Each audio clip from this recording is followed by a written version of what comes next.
pengantar untuk dasar-dasar database. Selanjutnya kita langsung praktikum ke pembuatan tabelnya. Ya.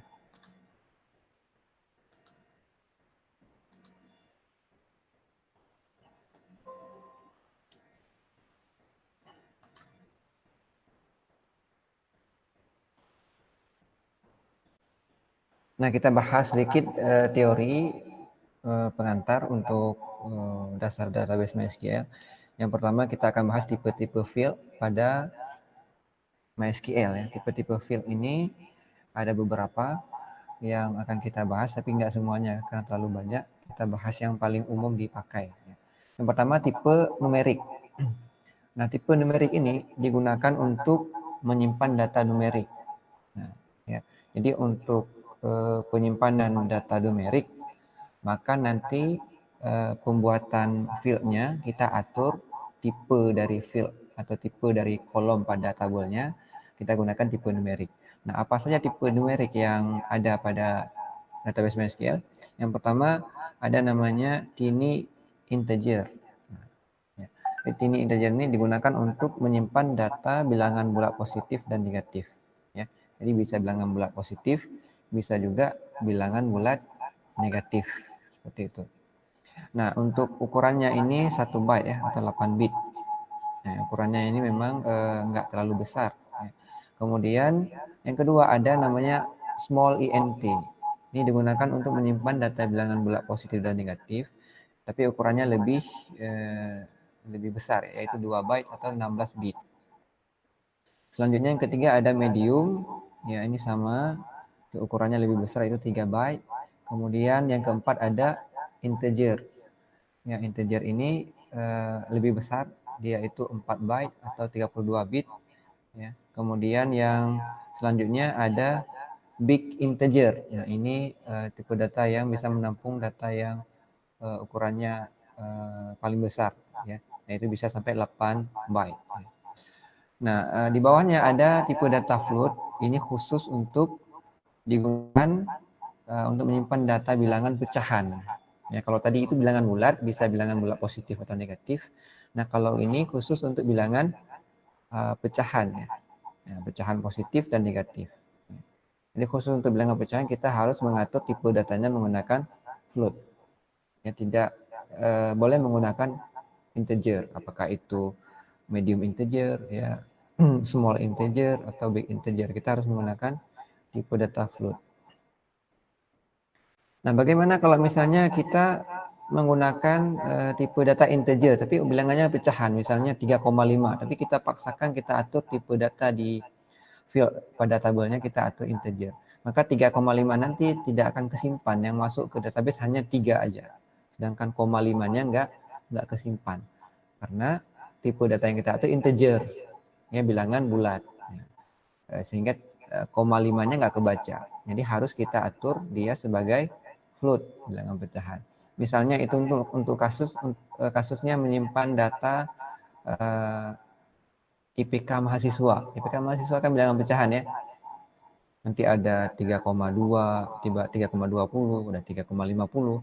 Jadi kalau kita paksakan nanti tipe datanya kita atur di database menggunakan bilangan bulat atau integer, maka komanya nggak akan kebaca. Gitu.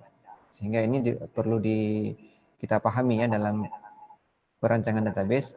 Untuk tipe datanya itu harus kita atur sebagaimana data yang nanti akan disimpan ke dalam database. Ya. Kalau data yang akan disimpan itu berupa bilangan pecahan baik positif atau negatif, maka kita harus atur tipenya menjadi float. Kalau misalnya data yang akan disimpan itu berupa bilangan bulat, maka kita atur dia sebagai integer. Gitu. Ya.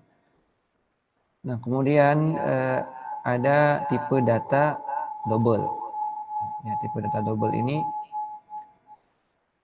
ya, digunakan untuk menyimpan bilangan pecahan positif dan negatif, tapi ukurannya lebih besar. Nah, itu 8 byte. Kemudian ada, ini kita naik aja ya, ada tipe date dan time. Ya. Jadi kalau tipe bilangan bulat yang paling sering dipakai itu integer dan float. Ya. Kemudian ada namanya tipe date dan time. Ya. Nah, tipe ini digunakan untuk menyimpan data tunggal dan data tanggal dan waktu. Jadi khusus untuk menyimpan data berupa tanggal dan waktu.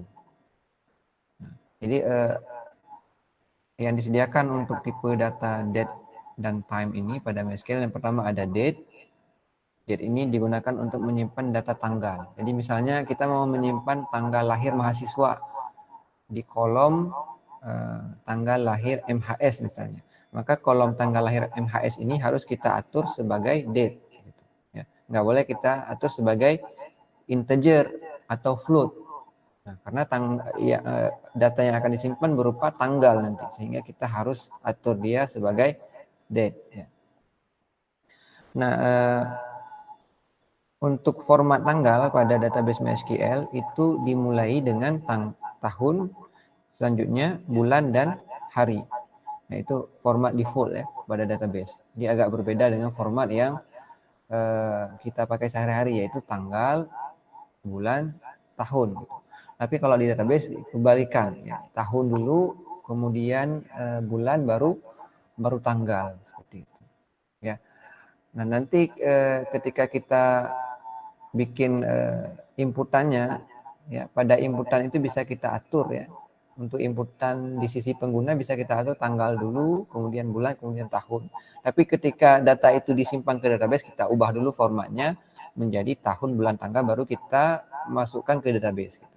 agar bisa kesimpan di database MySQL, karena database MySQL formatnya itu tahun, bulan, dan tanggal. Nah, kemudian setelah tipe time ya, ini digunakan khusus untuk menyimpan data waktu. Formatnya itu yang pertama itu jam, ya, yang kedua menit, yang ketiga second. Ya, jadi dimulai dari jam dulu, kemudian menit, kemudian baru detik.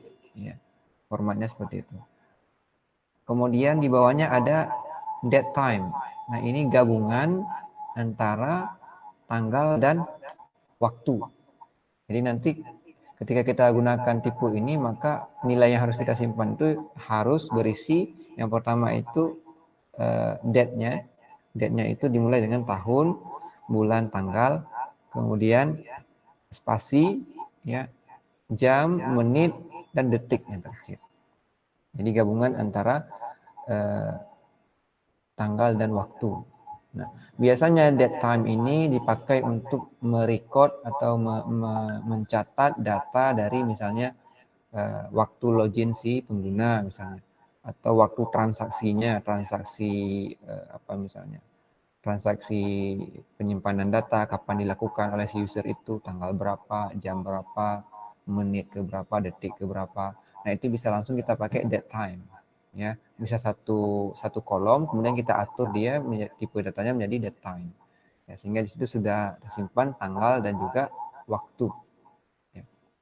Biasanya penggunaannya untuk itu. Tapi kalau misalnya untuk menyimpan data berupa tanggal lahir saja, maka kita cukup gunakan date. Ya. Nggak perlu kita gunakan date time. Seperti itu. Misalnya untuk menyimpan data jadwal rapat mingguan, setiap minggu dilakukan rapatnya, maka kita cukup mengatur tipe datanya menjadi time, jam berapa tiap minggunya, misalnya jam 9.00 ya, tiap minggu. Berarti nggak perlu kita atur dia date time, karena kita cuma perlu tanggalnya saja, tiap minggu akan dimulai di jam 9 misalnya, ya. Tapi kalau kasusnya kita mau menyimpan data kapan terjadi transaksi, misalnya mahasiswa isi KRS, tanggal berapa mahasiswa isi KRS-nya, tanggal berapa, jam berapa, detik berapa. Nah, sehingga ketika ada masalah dengan pengisian KRS mahasiswa, misalnya di kasusnya, kita bisa trace mahasiswa ini ngisi data KRS-nya tanggal berapa. Nah, atau untuk kasus nilai mahasiswa itu kita mau tahu si dosen ini nginputnya tanggal berapa dan jam berapa, gitu. Ya, waktunya kapan. Bisa ketahuan kalau kita rancang database-nya, kemudian kita atur, nanti ada sebuah kolom yang kita pakai untuk menyimpan data riwayat transaksi dari nilai tadi. Ya, itu penggunaannya. Kemudian yang selanjutnya ada namanya tahun atau year. Nah, ini khusus digunakan untuk menyimpan data tahun saja tanpa bulan dan tanggal. Ya, ukurannya 1 byte. Misalnya 1900 ya, tahun 2020. Ini khusus untuk menyimpan tahun. Kapan ini dipakai? Misalnya untuk kasus tahun lulus mahasiswa misalnya. Nggak perlu tanggal, cuman diperlukan nyimpan data tahunnya saja. Berarti kita atur field atau kolom pada tabelnya menggunakan tipe data year. Nggak perlu kita atur date. Kalau date kan ada tahun, ada bulan, ada tanggal. Nah, karena kebutuhannya cuma untuk menyimpan data tahun, maka kita isi tipe datanya dengan data year, ya, dengan tipe year, tanpa menggunakan tipe date atau yang lainnya. Nah, ini tipe data yang juga paling sering dipakai untuk date dan time, ya. Kemudian ada namanya tipe data string. Nah, tipe data string ini atau sering disebut dengan teks, ya, digunakan untuk menyimpan data-data string atau teks. Ya. Ciri utama data string itu adalah suatu data yang memungkinkan untuk dikenali operasi yang memungkinkan untuk dikenai operasi aritmatika seperti pertambahan, ya, pengurangan, perkalian, dan pembagian. Ya. Untuk tipe data string ada tipe data char. Ya. Tipe data char ini untuk menyimpan data string ukuran tetap. Ya, jadi dia ukurannya 0 sampai 255 karakter. Itu untuk tipe data char. Ya. Nah, kemudian di bawahnya ada tipe data varchar. Nah, ini tipe data untuk menyimpan data teks juga, ya, tapi ukurannya dinamis, ini bisa menyesuaikan, ya. Bisa diisi 0 sampai 255 karakter, atau untuk yang versi 5 itu bisa lebih. Ya, jadi ini dinamis. Kalau char tadi terbatas ke 255 karakter. Kemudian di bawahnya ada tipe data tiny text. Ya, penggunaannya untuk menyimpan data teks, ya, ukurannya sama, ya, 0 sampai 255 karakter. Nah, kemudian yang di bawahnya ada tipe data teks. Ya, ini untuk menyimpan data teks yang ukurannya itu, ya, bisa sampai 2 pangkat 16 kurang 1 karakter. Ini paling besar. Ini biasanya dipakai untuk menyimpan data-data teks dalam ukuran besar, ya. Misalnya untuk menyimpan data berita, ya, data artikel, dan data-data yang lain yang ukurannya besar, ya. Kemudian ada medium text.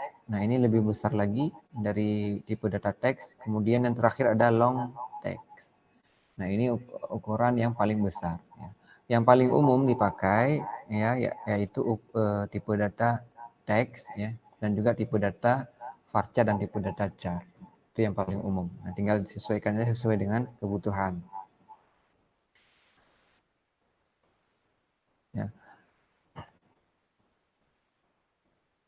Nah, kemudian di database MySQL juga ada tipe data bloat. Ya.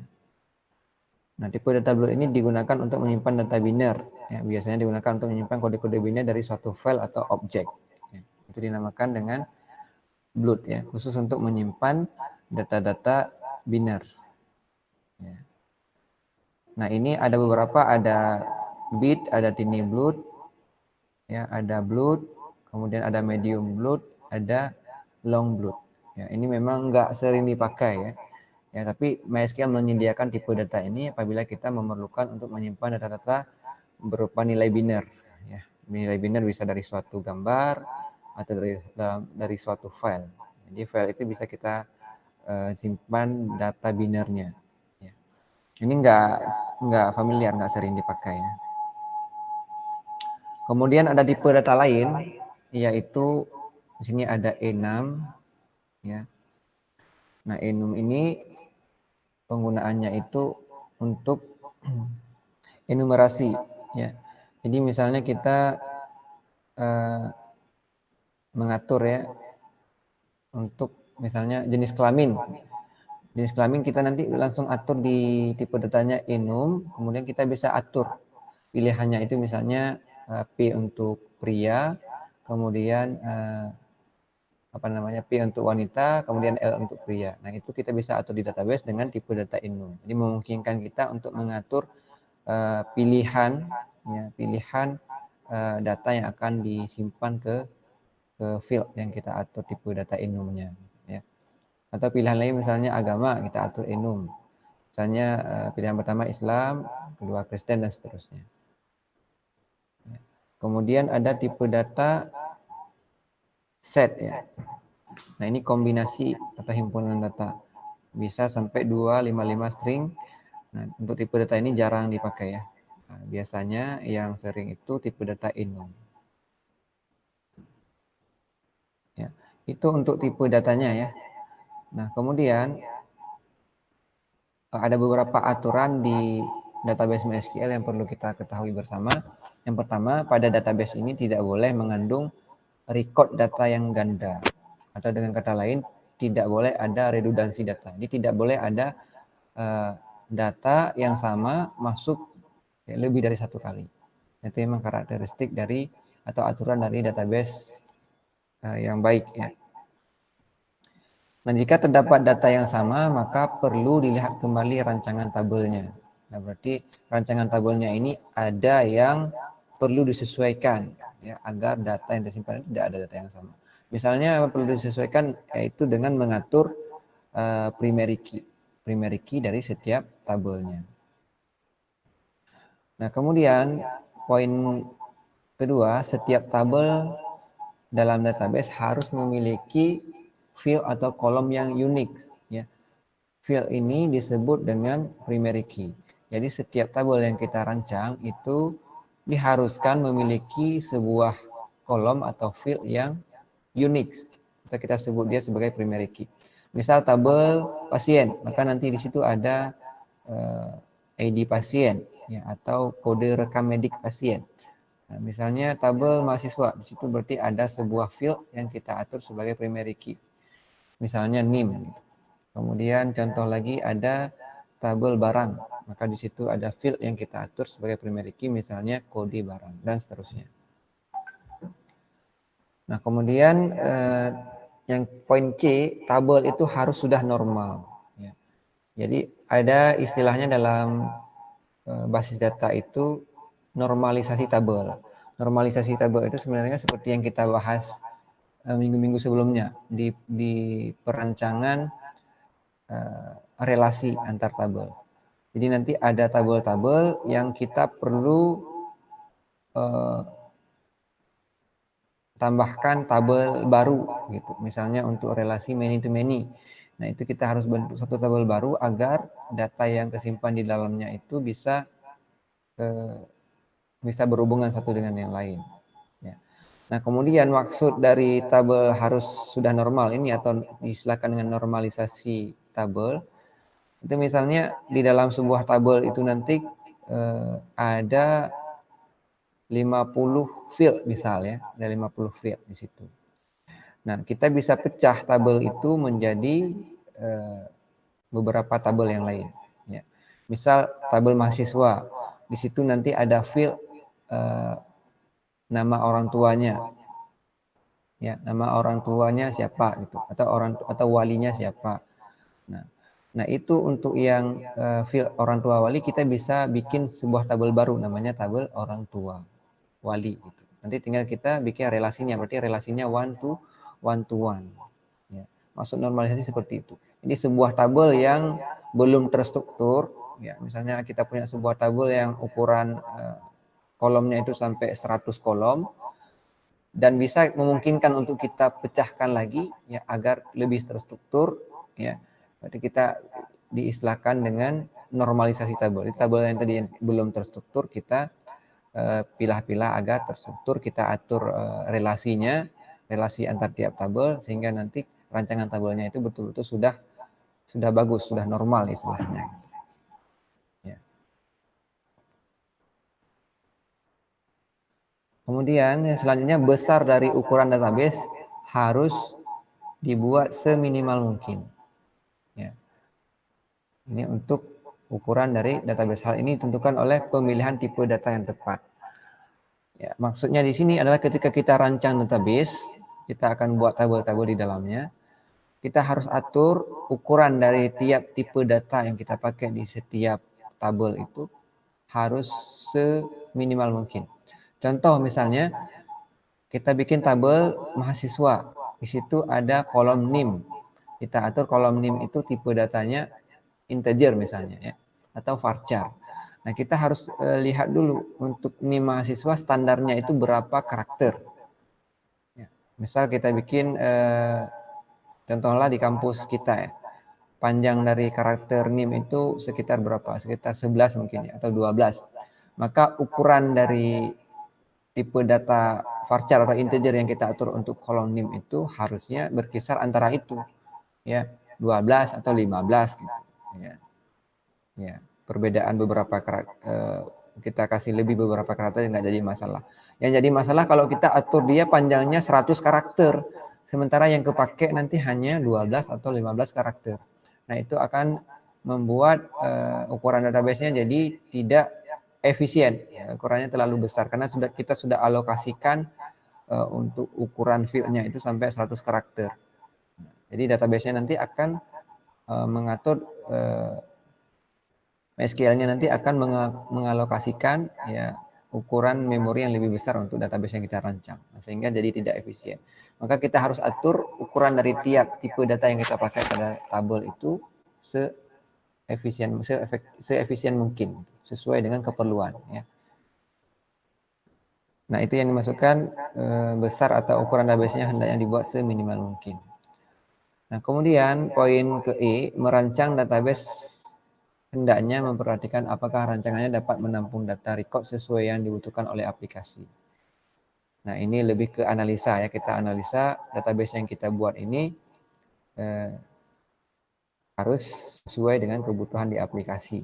Jadi kalau di aplikasinya itu kita hanya perlu menyimpan data ABC, maka database-nya harus kita bikin untuk bisa menyimpan data ABC tanpa data-data yang lain. Oke, ya, kita break sebentar untuk iklan. Kita akan lanjutkan setelah tayangan iklan yang mau lewat. Terima kasih.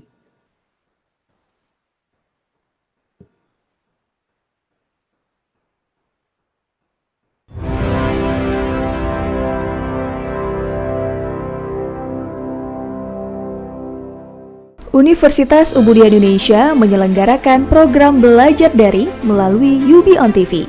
Di tengah pandemi COVID-19 ini, UI terus berinovasi dengan menyelenggarakan perkuliahan secara daring. Saksikan perkuliahan khusus mahasiswa Universitas Ubudia Indonesia semester ganjil dengan praktisi dan akademisi yang berpengalaman, lulusan dalam dan di luar negeri. Untuk program studi S1 Ilmu Kesehatan Masyarakat, D3 Kebidanan, S1 Ilmu Gizi, D4 Kebidanan, S1 Farmasi, S1 Teknik Informatika, S1 Sistem Informasi, S1 Manajemen, S1 PGSD, dan S1 Psikologi.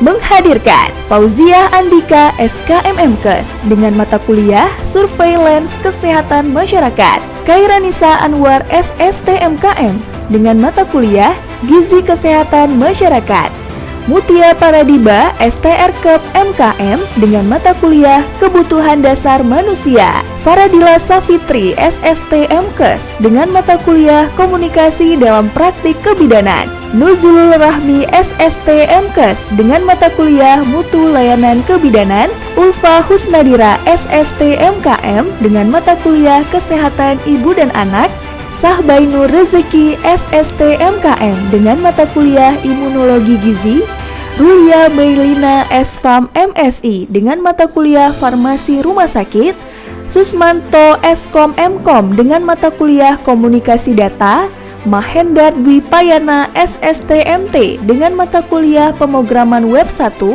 Zuhar Musliana STMT dengan mata kuliah Pemrograman Berbasis Web, Zaufi Ardian Eskom MEng dengan mata kuliah Audit Sistem Informasi, Mulkan Fadil STMkom dengan mata kuliah E-commerce, Armia STMSC dengan mata kuliah Manajemen TV Streaming, Raudatun Nuzul ZA SSTMKes dengan mata kuliah Askap Neonatus, Dwi Rahmalia MPSI dengan mata kuliah Psikologi Perkembangan 1, Acara ini dilaksanakan via Google Meet dan hadir secara live di UB On TV channel 57 UHF.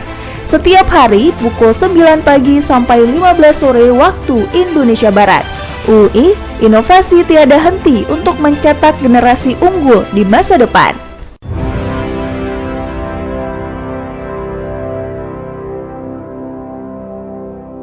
Di tengah pandemi COVID-19 ini, banyak dari kita yang masih tetap dituntut untuk bekerja atau produktif dan mengadakan meeting walaupun dari rumah.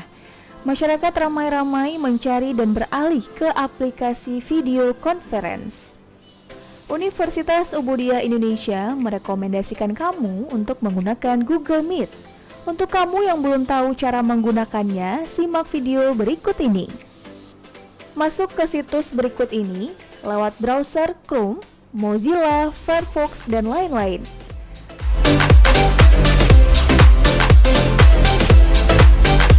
Klik Join or Start a Meeting.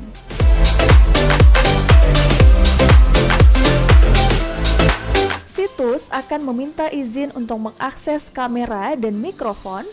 Setelah diberi izin, kamu bisa langsung mengklik opsi Join Now untuk membuat ruang meeting virtual atau present untuk melakukan presentasi lewat tampilan layar personal komputer atau PC. Jika ruang meeting virtual sudah siap, kamu bisa undang partisipan meeting lainnya dengan copy-paste link video conference tersebut atau tambahkan orang menggunakan alamat email dan tunggu mereka bergabung ke dalam conference. Cara menggunakan Google Meet dengan handphone. Pertama-tama, download terlebih dahulu aplikasi Google Hangout Meet di Play Store Android Anda.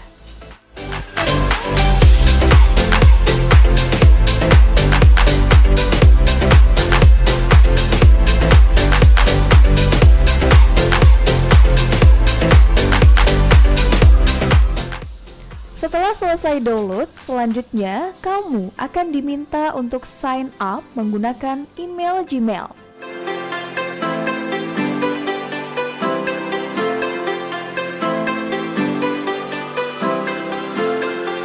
Setelah sign up, kamu bisa langsung melakukan percakapan kelompok, baik itu grup chat maupun video conference.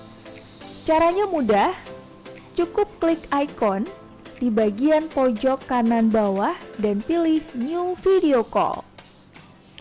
Selanjutnya, kamu akan diminta untuk menambahkan partisipan chat menggunakan nomor HP atau email. Apabila kamu ingin menambahkan partisipan chat menggunakan nomor HP, undangan conference akan dikirim lewat SMS. Sementara, jika menggunakan email, maka undangan akan masuk ke inbox email. Tunggu hingga semua orang yang diundang masuk ke dalam conference itu. Jika kamu adalah partisipan yang diundang oleh penyelenggara meeting virtual, kamu cukup mengklik link yang dikirim lewat email atau SMS. Setelah itu, kamu akan secara otomatis bergabung dalam video conference tersebut. Sebagai catatan bahwa orang yang tidak diundang ke dalam conference atau yang tidak memiliki akun, ketika ingin bergabung harus mendapatkan persetujuan dari partisipan yang telah bergabung. Hal ini dilakukan untuk menghindari adanya penyusup di meeting yang sedang diselenggarakan. Pemirsa, kita sudah menyaksikan program e-learning live yang pastinya juga dipersembahkan oleh Universitas Ubudiyah Indonesia dari para dosen-dosen di Universitas Ubudiyah Indonesia. Semoga ilmu yang ditampilkan yang pasti juga sudah disajikan bermanfaat bagi para mahasiswa dan juga bagi para pemirsa dan juga masyarakat umum. Jangan lupa pemirsa untuk selalu menyaksikan program e-learning live di UB On TV dari jam 9 sampai jam 3 sore setiap hari, hanya spesial buat Anda, persembahan dari UB On TV dan dipersembahkan oleh Universitas materinya. Nah, pada sesi sekarang kita akan bahas lanjutan perancangan tabel yang sudah kita bahas minggu lalu ya. Jadi nanti modul praktikum ini yang dibuat oleh Pak Ahmad Solihin, bagus saya lihat. Nanti saya share ke teman-teman modulnya. Nah, sekarang kita lanjutkan pembuatan tabel yang sudah kita bikin pada pertemuan sebelumnya ya. kita akan buat sisa tambahan tabelnya. Kemudian setelah itu kita akan bahas bagaimana cara membuat relasi antar tabel ya yang sudah kita pelajari sebelumnya di perancangan ERD.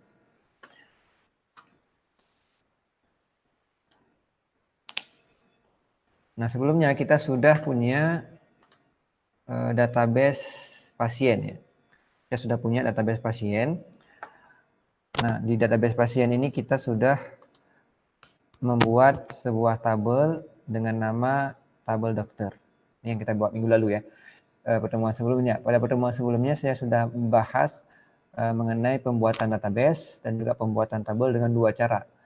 Yaitu menggunakan perintah melalui command prompt ya. Itu ya cara pertama. Kemudian cara kedua itu menggunakan user interface ya. Yang kedua menggunakan user interface. Nah, dua-duanya fungsinya sama untuk mengelola database ya. Bisa kita buat database, bisa kita bikin tabel dan seterusnya. Nah, untuk lanjutan tabelnya ini kita baru bikin tabel dokter, ada beberapa tabel tambahan. Saya akan demokan menggunakan user interface ya, supaya pembuatannya lebih cepat dan teman-teman juga lebih mudah memahami. Nah, untuk perintah menggunakan command prompt saya udah share kalau tidak salah materinya ke grup, nanti silakan teman-teman coba ya. Nah, jadi kita akan bikin untuk lanjutannya menggunakan user interface. Yang pertama kita buka dulu database-nya. Ini kalau default-nya ketika kita buka alamat localhost /phpMyAdmin tampilannya seperti ini. Kemudian kita bisa melihat database yang sudah ada pada MySQL dengan kita klik panah sebelah kiri. Kemudian kita pilih nama database-nya. Di sini nama database-nya adalah database pasien. Kita pilih database pasien. Kemudian di sebelah kanannya akan tampil daftar tabel yang sudah ada pada database pasien. Oke, nah ini kita bisa minimize lagi supaya tidak mengganggu tampilan seperti ini. Nah, di sini kita tinggal membuat tabel baru ya, tabel baru untuk beberapa tabel lainnya. Ya, di sini caranya yaitu di scroll ke bawah, di situ ada kolom create table. Nah, di kolom ini kita isi dengan nama tabel yang mau kita buat. Nah, sebelumnya di pertemuan sebelumnya kita sudah membahas mengenai ERD. Di situ kita sudah menghasilkan 5 ya, dan 5 rancangan tabel, yaitu tabel dokter, tabel pasien, tabel dokter spesialis, jabatan spesialis, dan tabel rekam medik. Nah, yang sudah ada di database sekarang yaitu hanya tabel dokter. Nah, kita akan bikin 4 tabel yang lainnya. Kita akan bikin yang pertama itu untuk tabel pasien ya. Nah, tabel pasien berarti di sini kita isi nama tabelnya dengan nama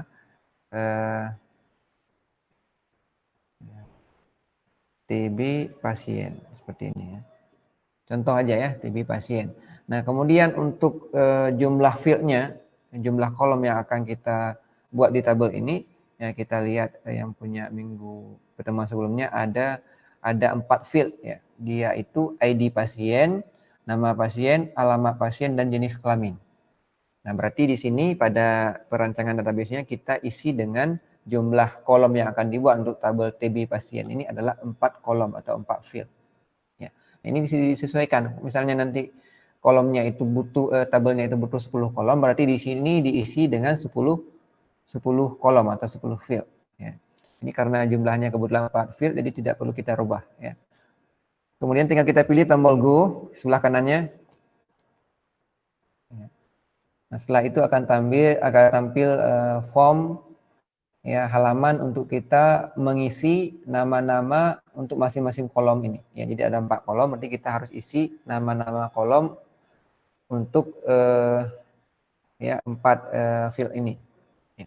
Yang pertama tadi ada ID pasien, ya. Seperti ini. Kemudian yang kedua ada nama pasien. Ya. Kemudian yang ketiga itu alamat pasien, yang keempat jenis kelamin pasien. Berarti yang ketiga alamat pasien, kemudian yang terakhir jenis kelamin pasien. Nah, yang perlu diingat bahwa nama field ini tidak disarankan untuk menggunakan spasi. Ya, jadi kalau misalnya nama fieldnya atau nama kolomnya itu terdiri dari lebih dari satu kata, maka kita pisahkan dengan tanda underline ya, tanda garis bawah. Seperti itu. Kita sudah isi nama-nama kolomnya, selanjutnya kita atur tipe data dari tiap kolomnya. Untuk kolom ID pasien, tipenya ini kita atur sebagai integer ya, karena ini nanti akan diisi otomatis. Kita akan atur dia primary key dan auto increment, jadi akan diisi otomatis saat datanya di entry ya, jadi nggak perlu kita isi manual. Jadi kita bisa atur dia sebagai integer tipe datanya. Kemudian panjangnya, nah panjangnya ini kita harus atur ya seminimal mungkin sesuai dengan keperluan. Nah, karena dia akan kita atur auto increment, ya, datanya akan terisi otomatis. Jadi bisa kita analisa ya, misalnya untuk pasien kira-kira perlunya seberapa banyak panjang karakternya. Kalau kita isi 6 atau kalau kita isi 3 karakter panjangnya, maka kira-kira nanti isiannya itu maksimal hanya bisa sampai 999 karena 3 karakter. Paham ya? Karena 3 karakter maka hanya bisa sampai 999. Ya. Kalau kita isi 4 karakter berarti hanya sampai 1999. Artinya untuk tabel pasien ini nanti data pasiennya hanya bisa ditampung sebanyak 1999.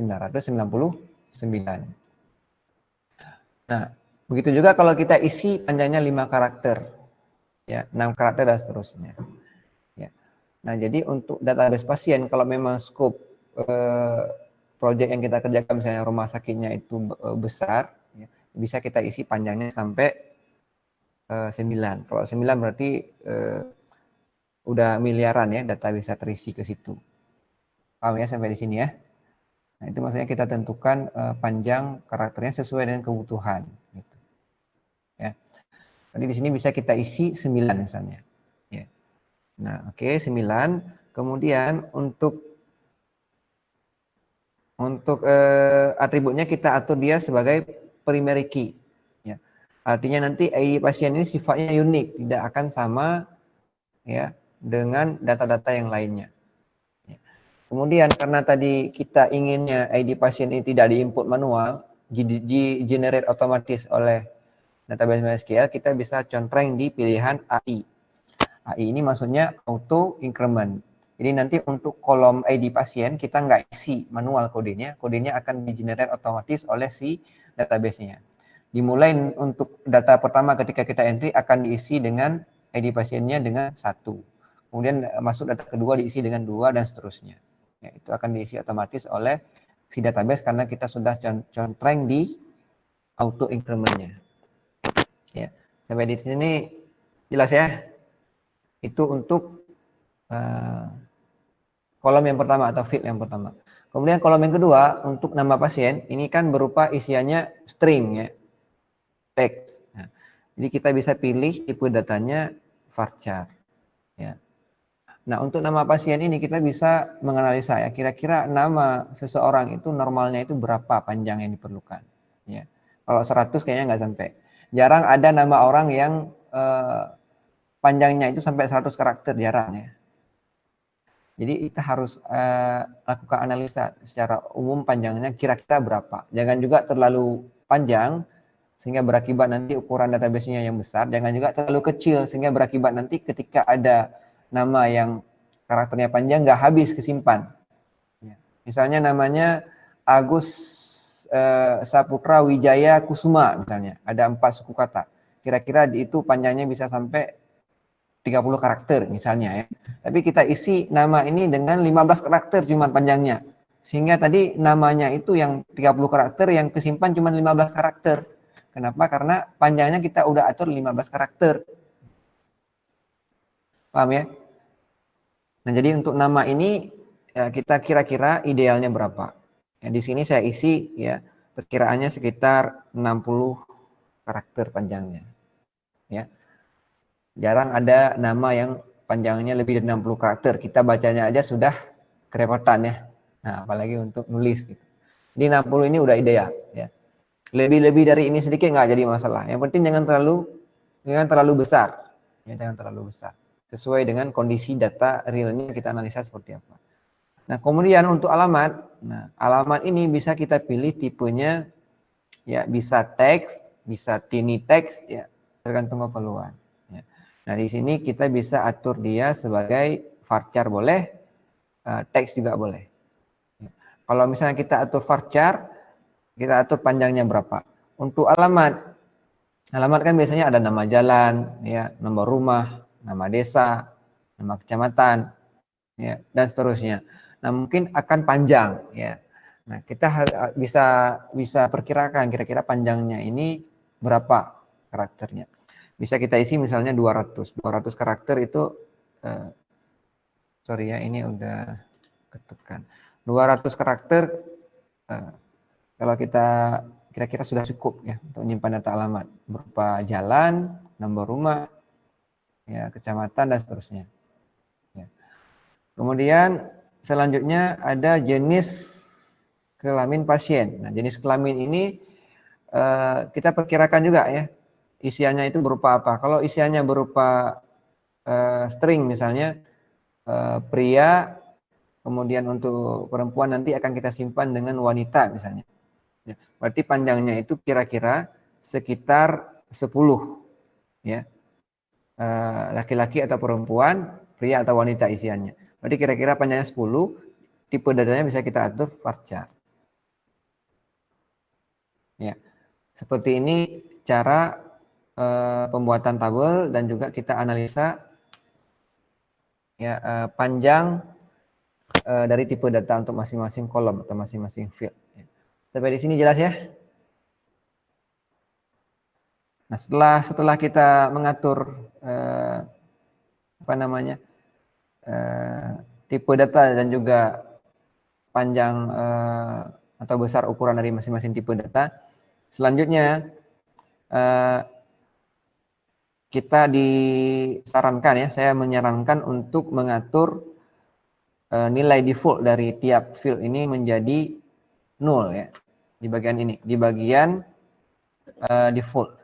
Coba teman-teman perhatikan di sini ada tulisan default ini. Nah, di bagian default ini sebaiknya kita atur defaultnya itu menjadi 0 ya untuk tipe data yang berupa string. Contoh seperti ini. Ini string ya, kita atur dia 0. Kemudian ini juga tipe datanya string, kita atur 0. Ini juga tipe datanya string, kita atur 0. Kenapa harus kita atur 0? Nah, karena pada beberapa studi kasus yang saya perhatikan, terkadang beda versi database MySQL-nya, beda aturannya. Ada versi database yang ketika nanti data yang kita simpan ke dalam tabel pasien ini misalnya ya, ada yang kosong, misalnya alamatnya belum terisi nih, belum ada data alamat, tapi akan diisi nanti. Ketika kita simpan nggak bisa tersimpan, ya, karena database-nya itu membuat aturan nggak boleh ada kolom yang kosong. Ya. Nah, sehingga kita bisa atur kalau misalnya datanya kosong nanti, maka datanya akan terisi nilai default-nya 0. 0 artinya kosong, nggak ada data. Jadi nanti tinggal diisi selanjutnya untuk proses update-nya gitu. Ya. Ada beberapa database yang nggak masalah ya, tergantung versinya. Kalau misalnya kita nggak isi kolom alamat, ya udah kolom alamatnya kosong. Yang penting harus terisi itu kolom primary key-nya. Gitu. Yang sudah kita atur, dia harus unik, kan nggak mungkin kosong ya. Kalau kolom alamat pasien misalnya belum ada, bisa dikosongkan dulu.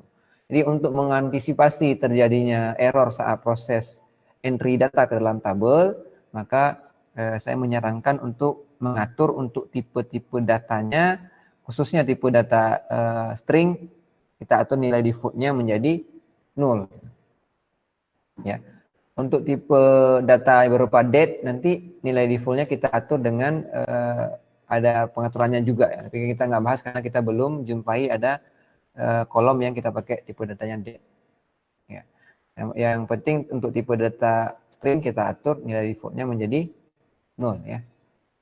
Supaya tidak ada permasalahan nanti. Jadi ketika teman-teman coba di komputer masing-masing, kadang nanti versi database MySQL-nya berbeda dengan yang saya pakai, menjadi tidak ada kendala saat proses entry data dan seterusnya.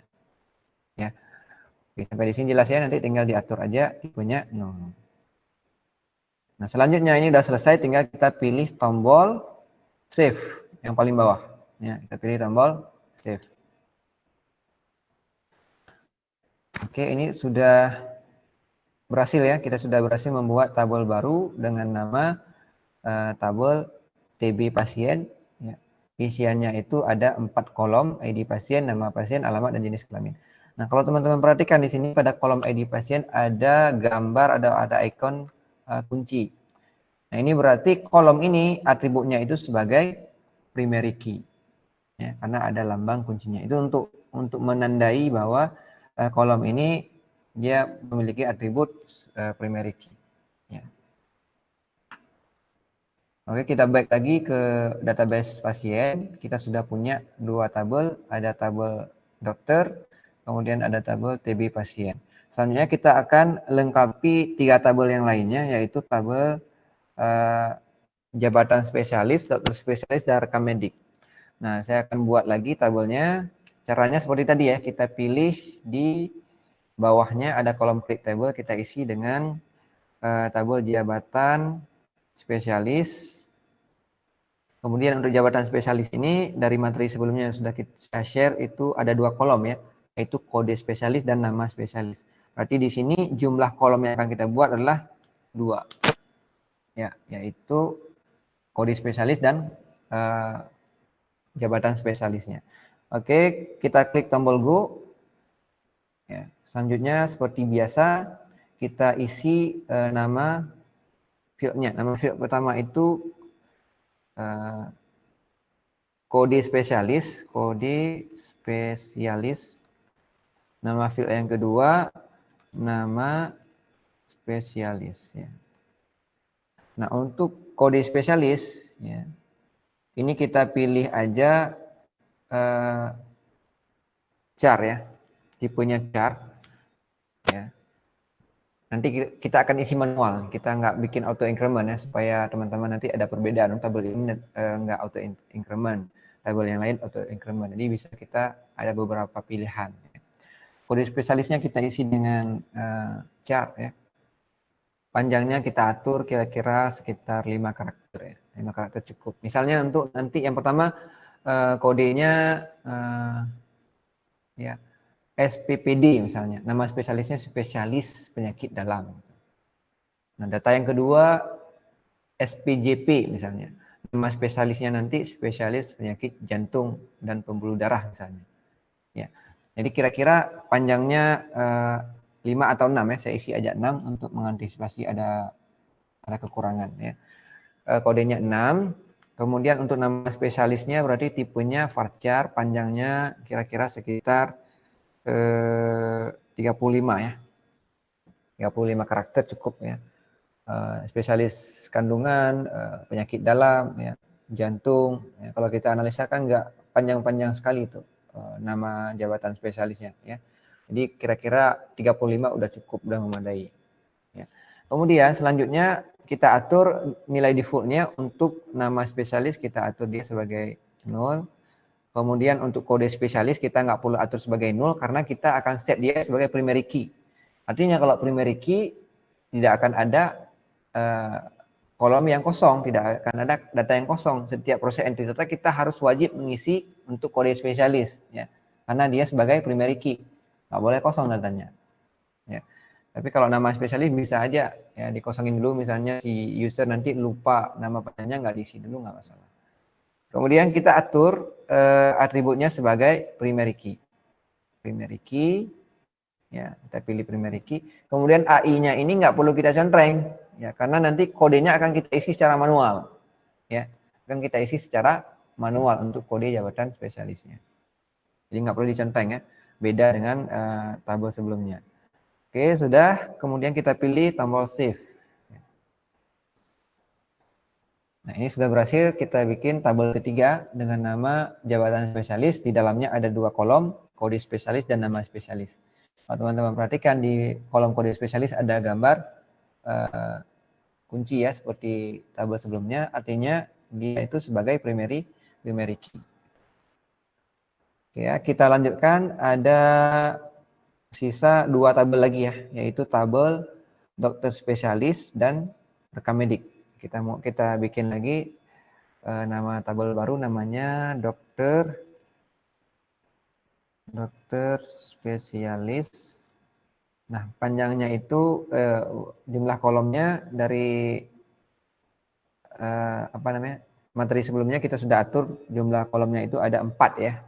Ada 4, yaitu kode spesialis, ID dokter, tanggal lulus, dan kampus asal. Jadi jumlahnya 4 sudah sesuai ya, nggak perlu lagi kita ubah. Selanjutnya kita pilih tombol Go.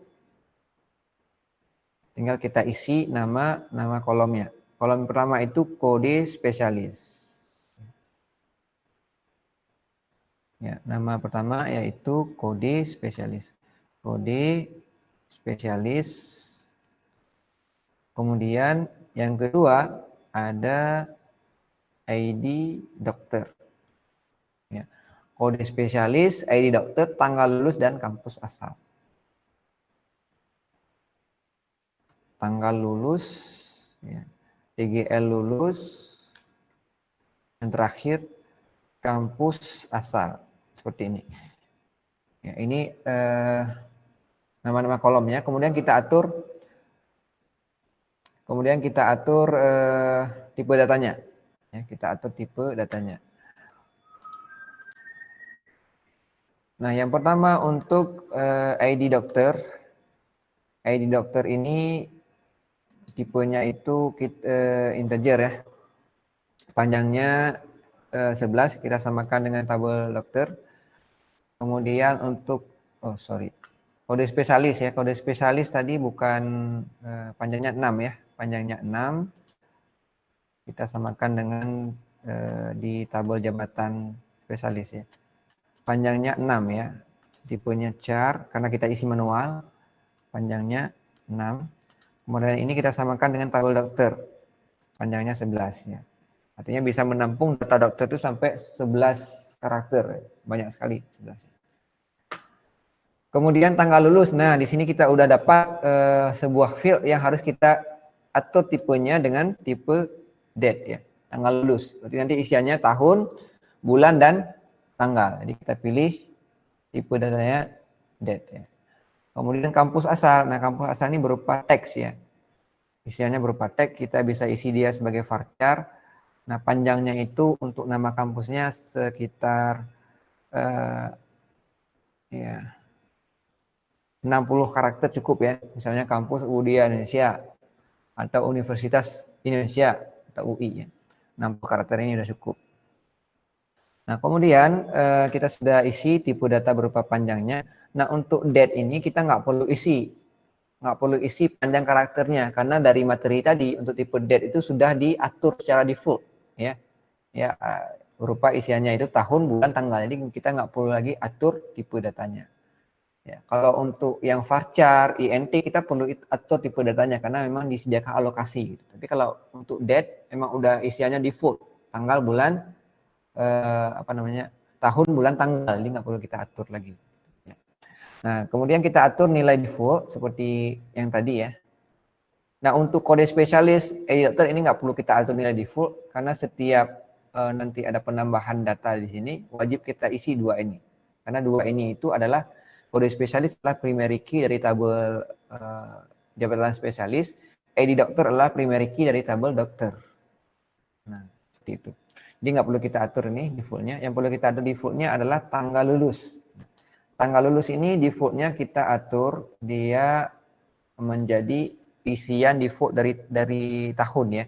Tahun itu isiannya itu 0000 strip ya, tahun, bulan, tanggal. Jadi nilai defaultnya seperti ini. Khusus untuk date ya. Untuk tipe data date. Jadi dimulai dari tahun, kemudian bulan, kemudian tanggal gitu, atau hari ya. Tahun, bulan, hari. Jadi nilai defaultnya kita isi untuk tahun itu 4 digit angka, kita isi nilai defaultnya 0000. Kemudian untuk bulan 2 digit angka ya, 00, kemudian untuk hari juga 2 digit. Jadi ketika nanti tidak ada data, belum ada tanggal lulus dari data dokter yang akan disimpan di sini, kita bisa isi belakangan. Nah, kalau kita nggak atur nilai defaultnya, di beberapa versi database ini dia nggak akan bisa kesimpan datanya saat proses entry. Jadi kembali lagi kita harus atur nilai defaultnya. Kalau untuk varchar tadi kan nilai defaultnya 0 ya. Untuk date nilai defaultnya seperti ini. Ya, tahun, bulan, hari. Nanti untuk tipe data year yang kita bahas tadi di teori, berarti nilai defaultnya adalah 4 digit, 0000. Ya, itu untuk year. Untuk yang date time, tadi kan ada tipe data date time. Berarti isinya nanti seperti ini, ya, 000, tahun, bulan, tanggal, kemudian diikuti dengan jam, titik 2, menit, titik 2, second, seperti ini. Itu untuk yang date time ya. Nah, ini untuk penjagaan aja supaya tidak terjadi error saat nanti database-nya kita gunakan versi yang berbeda ya. Nah, meminimalisir tidak terjadinya error saat proses entry data. Nah, kemudian untuk kampus asal tipenya varchar panjangnya 60 ini juga harus kita atur ya. Nilai defaultnya menjadi 0. Ya. Udah seperti ini, kita save dulu ya. Nanti primary key-nya kita atur belakangan karena ini primary key-nya ada 2 kolom ya, ada kode spesialis dan ID dokter. Ya. Ini kita save dulu. Invalid untuk tanggal lulus.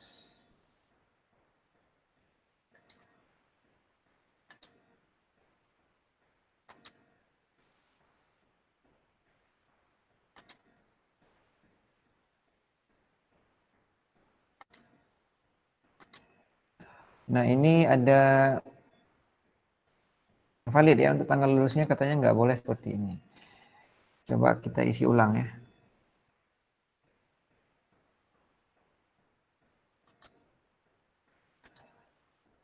Nah, ini nggak mau. Nah, saya perlu tahu juga nih database terbaru yang saya pakai nih ya. Biasanya pakai ini isian defaultnya untuk date. Ini database terbaru, versi terbaru yang saya download nih. Berarti kita isi aja 0 ya. Kita coba isian 0. Mudah-mudahan mau ya. Oke, ini berarti mau ya. Nah, ini beda lagi nih di versi terbaru sekarang untuk isian default nilai untuk date bisa kita isi 0. Versi-versi sebelumnya yang saya pakai ya harus seperti tadi. Ya, untuk date itu harus 000, kemudian strip 00 strip 00. Ya, ini versi terbaru perlakuannya berbeda lagi. Jadi kita atur dia sebagai 0 juga berarti ya. Nah, nggak masalah, yang penting ini mau kesimpan. Tabelnya sudah berhasil, selanjutnya tinggal kita atur primary key-nya. Nah, di tabel ini karena relasinya many to many antara tabel dokter dan tabel jabatan spesialis, maka kan kita perlu bentuk tabel baru seperti yang kita bahas pada materi sebelumnya. Ya, nanti teman-teman yang ketinggalan materi sebelumnya silahkan dibaca dulu ya materi sebelumnya. Nah, oleh karena itu nanti di sini ada 2 primary key. Ya, yaitu kode spesialis dan ID dokter. Karena pada studi kasusnya seorang dokter itu bisa memiliki jabatan spesialis lebih dari 1. Ya.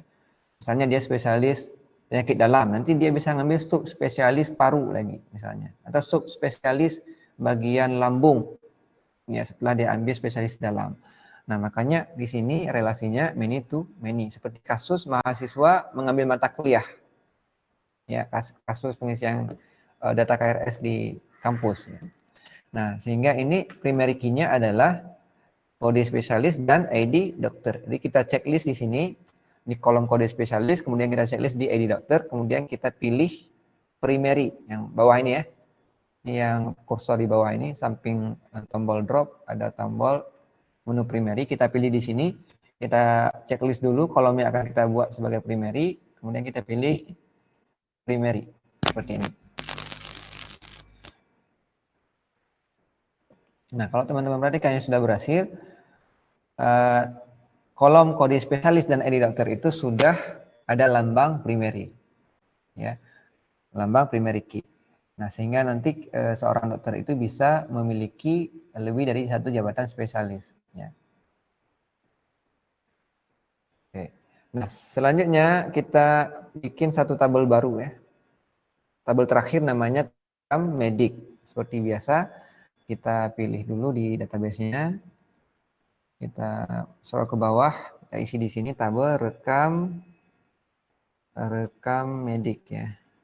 Nah, tabel rekam medik ini kalau kita lihat materi kita sebelumnya ada 6 ya, ada 6 field, berarti di sini kita isi dengan 6 ya. Jumlah fieldnya ada 6.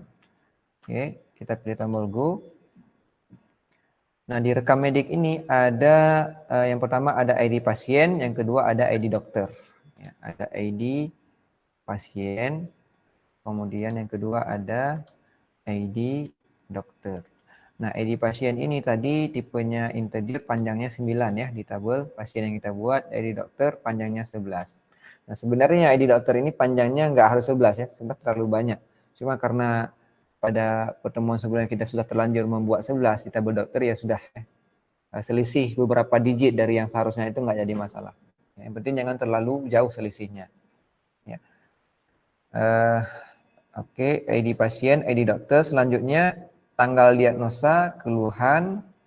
Nah, sini tanggal di diagnosa, kemudian keluhan, kemudian hasil diagnosa dan tindakan yang diberikan. Hasil diagnosa, kemudian yang terakhir tanggal tindakan yang diberikan ya. Tindakan diberikan. Nah, kita sudah bikin nama kolomnya ada 6, ID pasien tipe integer panjang 9, ID dokter integer panjang 11, tanggal diagnosa berarti di sini kita isi dengan date ya.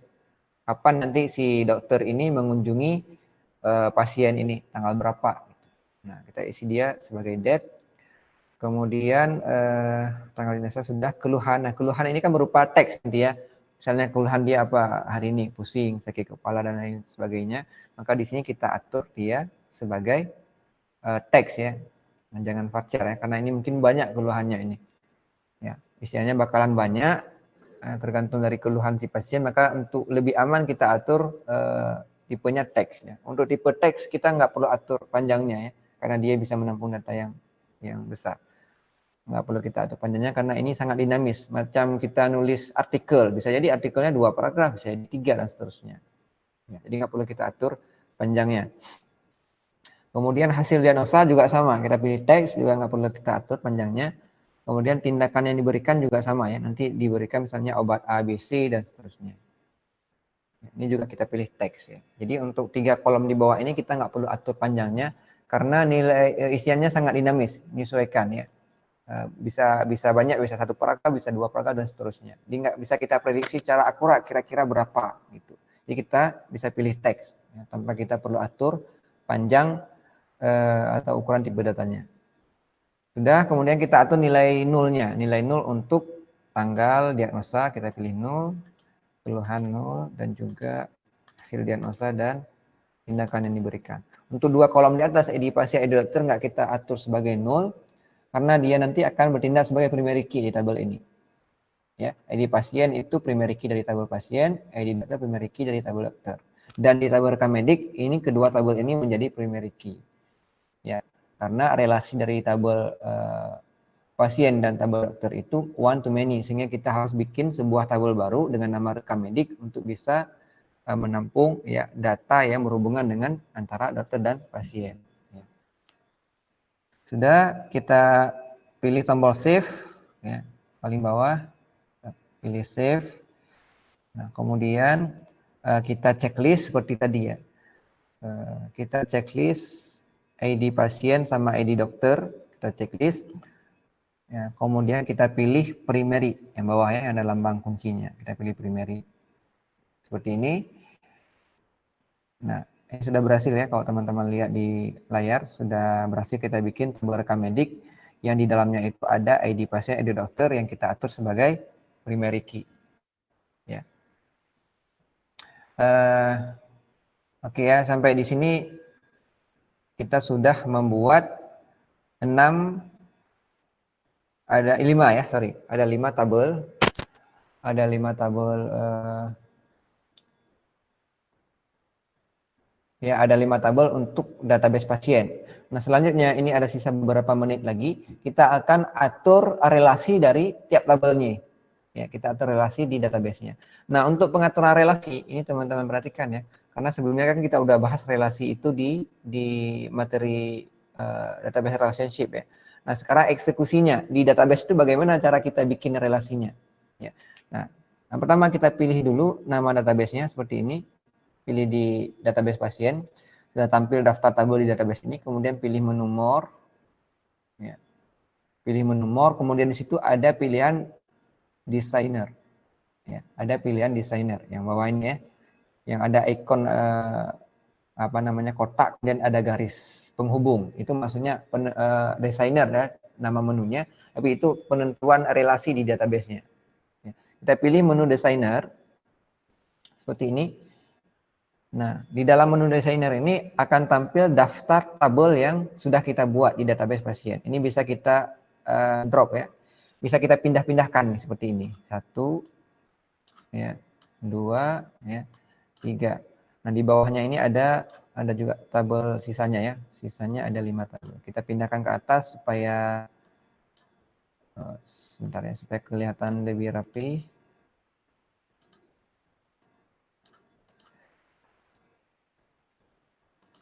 Nah, seperti ini. Nah, sekarang kita akan hubungkan relasi antar tiap tabelnya. Yang pertama ada tabel kita lihat di slide sebelumnya, relasinya itu antara tabel dokter dengan jabatan spesialis. Jadi seorang dokter itu kan memiliki jabatan spesialis ya. Nah, relasinya nanti teman-teman buka aja slide sebelumnya ya. Relasinya itu many to many. Nah, berarti kita hubungkan dulu ya antara tabel jabatan spesialis dengan dokter spesialis di sini. Ya. Ya. Yang pertama kita hubungkan tabel dokter dengan tabel dokter spesialis ya. Nah, caranya coba diperhatikan. Caranya kita pilih ikon ini. Ya, arahkan kursor ke menu samping. Di sini ada pilihan garis seperti ini. Yang ini ya. Ini saya lepas lagi. Teman perhatikan di bagian bawah di atas menu konsol ada garis. Saya arahkan ke sini. Nah, di sini. Nah, garis ini ada tulisannya create relationship. Jadi kita pilih ini. Ya, pilih di menu create relationship. Klik di sini. Ya. Nah, kita pilih di sini. Nah, selanjutnya di sini kita diminta untuk memilih reference key-nya. Kita pilih dulu primary key pada tabel yang akan dihubungkan. Jadi kita akan hubungkan tabel dokter dengan tabel dokter spesialis. Maka kita pilih dulu di tabel dokter di bagian kolom ID dokter karena ini adalah primary key dari tabel dokternya. Kita pilih dulu di sini ya. Klik di sini sekali seperti ini. Nah, kemudian select foreign key-nya. Ya, kemudian kita diminta untuk memilih foreign key dari ID dokter di tabel mana? Di tabel dokter spesialis. Di sini ada ID dokter. Seperti ini. Jelas ya? Jadi kita pilih dulu primary key-nya, sumbernya dari tabel mana? Tabel dokter. Kemudian di mana foreign key dari ID dokter pada tabel dokter ini? Di tabel dokter spesialis. Jadi di sini kita pilih, kita klik di sini di ID dokter. Nah, kemudian kita pilih Oke ya, ini nggak perlu kita atur apa-apa, tinggal pilih oke kan aja. Ya.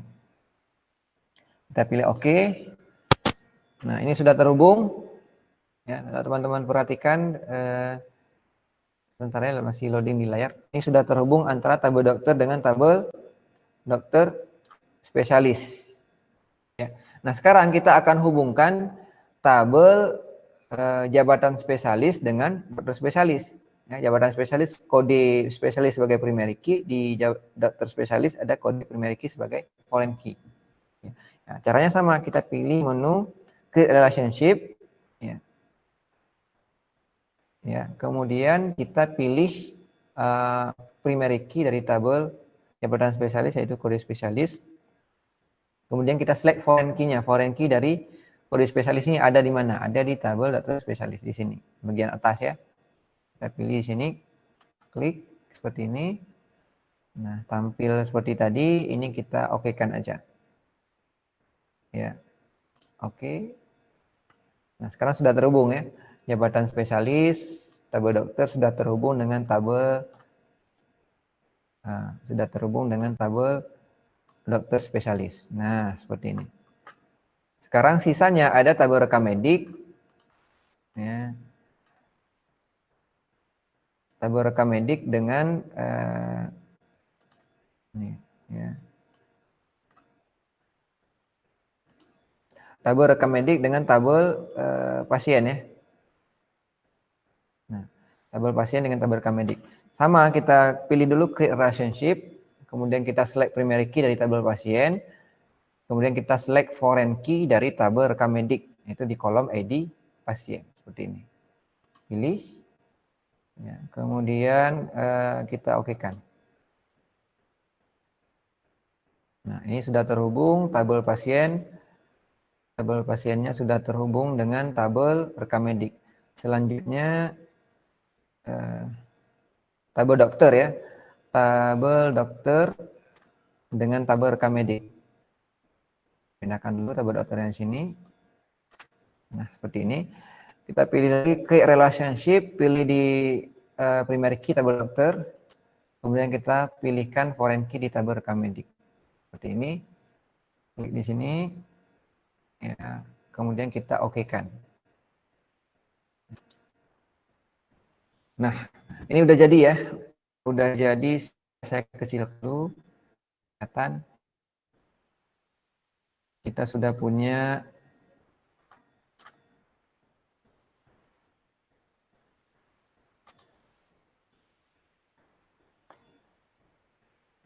nah ini ya.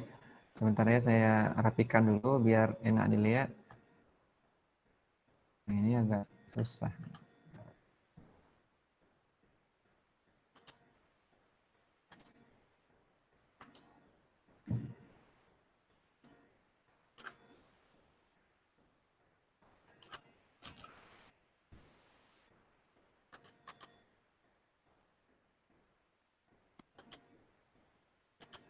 Nah, ini agak susah kita rapikan ya di mode share screen ini agak susah nih, nggak terlalu kelihatan.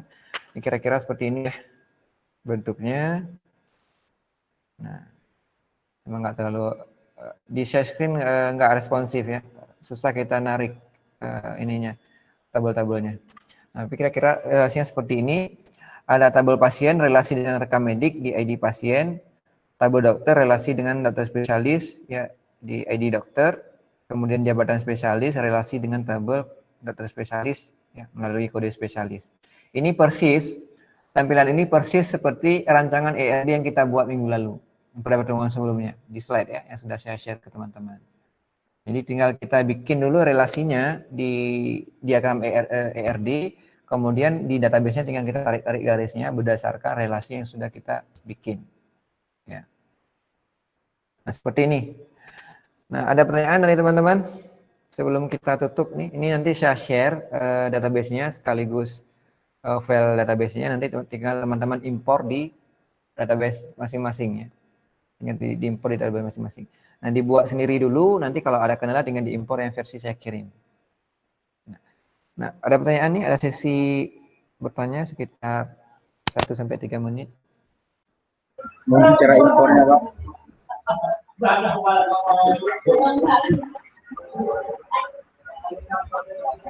Silakan ada pertanyaan. Pak, mungkin cara impornya gimana, Pak?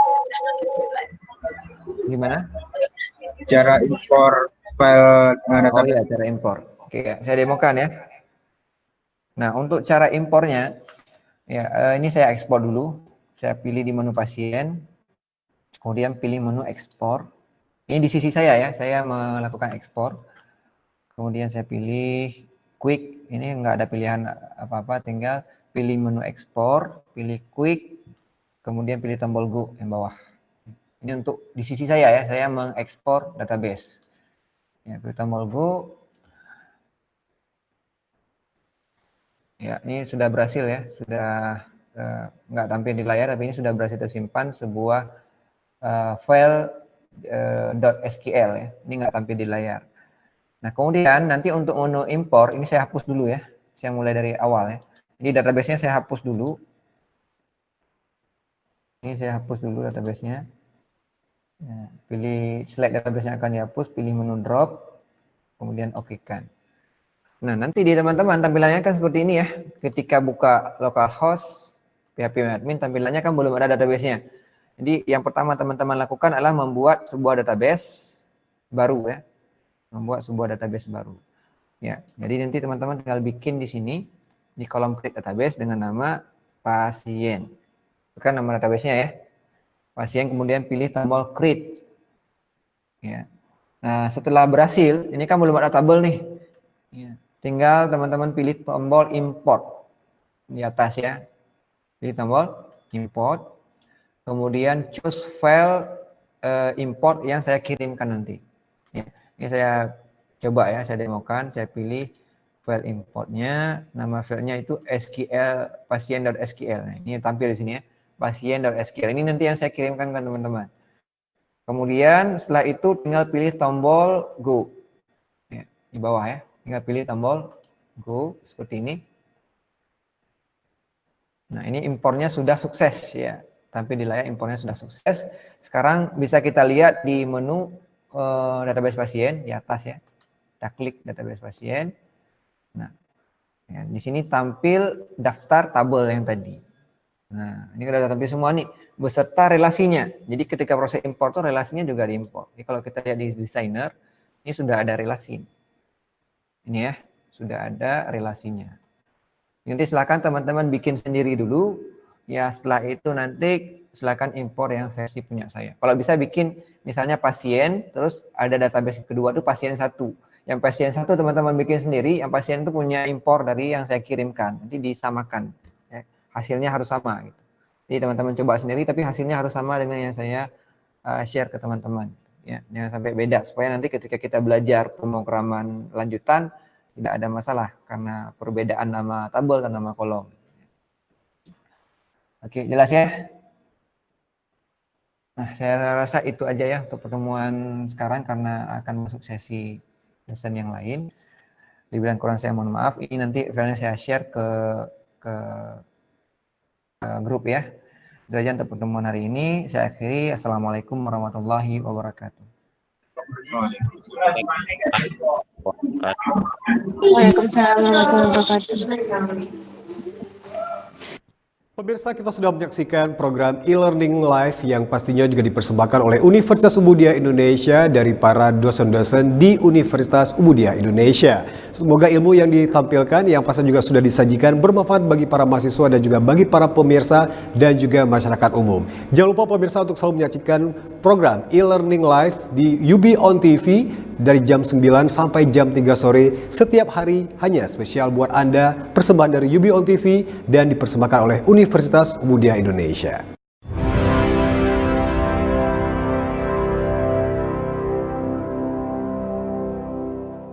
Universitas Ubudiah Indonesia menyelenggarakan program belajar daring melalui UB On TV. Di tengah pandemi COVID-19 ini, UI terus berinovasi dengan menyelenggarakan perkuliahan secara daring. Saksikan perkuliahan khusus mahasiswa Universitas Ubudiah Indonesia semester ganjil dengan praktisi dan akademisi yang berpengalaman, lulusan dalam dan di luar negeri. Untuk program studi S1 Ilmu Kesehatan Masyarakat, D3 Kebidanan, S1 Ilmu Gizi, D4 Kebidanan, S1 Farmasi, S1 Teknik Informatika, S1 Sistem Informasi, S1 Manajemen, S1 PGSD, dan S1 Psikologi.